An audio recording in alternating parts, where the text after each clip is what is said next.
Hello and welcome to the walk around for the Big Sur. Now do be on the lookout for important emails from our escape team leading up to your trip. We've implemented some new COVID-19 procedures to keep you and our employees safe. So let's do that walk around. So we start here in the glove compartment, and you can see here that we have the vehicle registration and insurance. You've also got your accident report, really important to have that in every single vehicle that we send out. We've got the tyre pressure gauge, of course. Then we have the escape plan. Don't forget to pick up your escape plan from the office. It's got loads of great road trip ideas and also makes for an excellent souvenir. The breakdown kit is in here, so really handy to know. Now we're going to move on to the middle of the van. Okay, we're in the middle section of the Big Sur now, and these are factory installed seats with seat belts. It's illegal to sit in this part of the van when you're driving. This part is fine to sit in when you are driving because obviously you've got that added security of the seat belts. Moving on now to the bed section. Obviously you've got this wonderful storage area underneath for loads of space for storage. I can easily pull the bed out from this area. And as you can see, as I'm pulling the bed out, you'll see these cushions moving slightly. They actually provide a really comfortable mattress. They're custom fitted so that once this bed is fully out, you can pop the mattress toppers on top of there and they will go in and be a perfect fit. And then for the final bit of surface area, which is this, you can just pull this area out too, and that brings it out to make it a full bed. It's very comfortable, very easy to use, and it slides in and out almost effortlessly. Okay, so you can see curtains at all four corners of the van as well. They've got Velcro strapping, very easy to pull across and create that privacy and darkness for customers at night time. So another little element which is very important is a little latch here. When the bed is up and the car is in motion, this latch, and there's one on the other side of the bed as well, will keep the bed in the position where it should be rather than it sliding back and forth. Also, you can see here a table holder, and the table is ready to go, easy to screw into that area too. So now we're moving on to the back area of the van, starting with the cooler. This is a handy little device which will keep charging up when the car's running. We usually put it up about halfway. If the customer is staying on a campsite for 2 or 3 days at a time, the cooler can lose a bit of power and can start warming up. But once they start up on their journey again, that cooler will chill right down. So moving on to the propane gas stove. We have this little piece of kit here. You simply screw in this part until it's nice and tight, and then the propane gas canister will screw onto this part, and you'll hear a little fizz as it closes.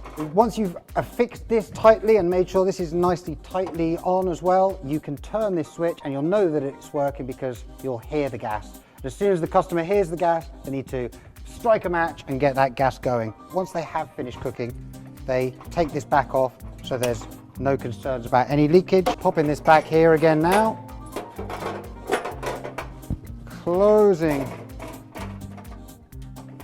this area, and it's straight back in. Moving on now to the tap pump a few times just to get it working. Sometimes you just need to give it a good few pumps to get it going. You can use this water for cooking and washing dishes, washing your hands and brushing your teeth, but we don't recommend that you drink from the water tank. Down here, a little hole where the tyre release is, and when you in your breakdown kit in that side bit by the passenger side, you will see the right tools in order to loosen the tyre. If you do have a flat tyre, the tyre is underneath there. Very simple to use. Another handy little feature at the back of the van is the solar power light. Really useful for cooking in the evenings if you're in a countryside location and there isn't too much light.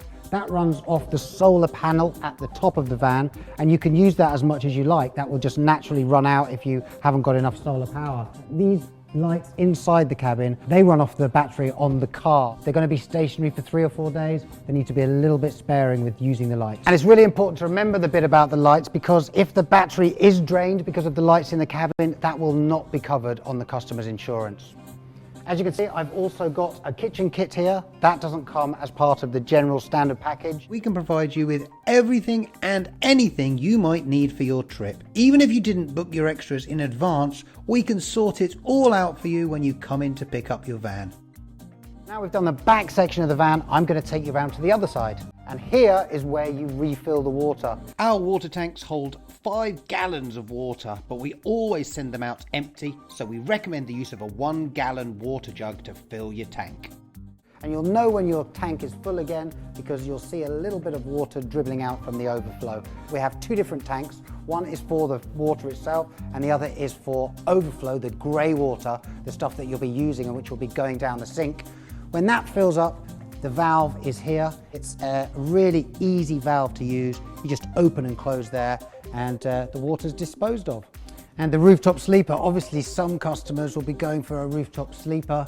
Very simple to use. You can see the clips here and at the other side and at the back, and that just pops up like crocodile teeth, and there's a cord as well to pull it back down. Let's move to the front of the van. This is where the gas goes in. Put regular gasoline in there. Do not put diesel in. And how does it work? Well, keep the vehicle in park and put your foot on the brake before you start the car.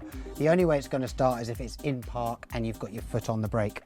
We have, of course, got a USB port in the Big Sur as well, and there's a jack for additional music if you want to plug your phone in. There is also a 12-volt charger here and lots of other handy features for your media usage. Then we move on to the door section itself. Really handy central locking for locking and unlocking the vehicle centrally. It's really important that you don't leave your keys inside the van because your insurance doesn't cover that. And if you do have 2 keys, then split those up and take one each just to share that risk. Then we move on to the light section. We have the lights on automatic at the moment, and that's a handy setting to have it on because that just means that the lights are going to work automatically to the right intensity in daytime and nighttime. We've also got a electric mirror joystick here which moves the mirrors, the wing mirrors, from left to right.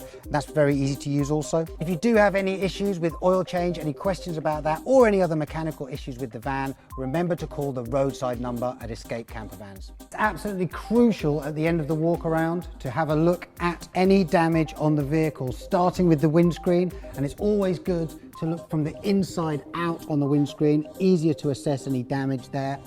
And then just looking around all the panels of the vehicle, and that will be checked in the boxes on the document. And then that's it, you're done.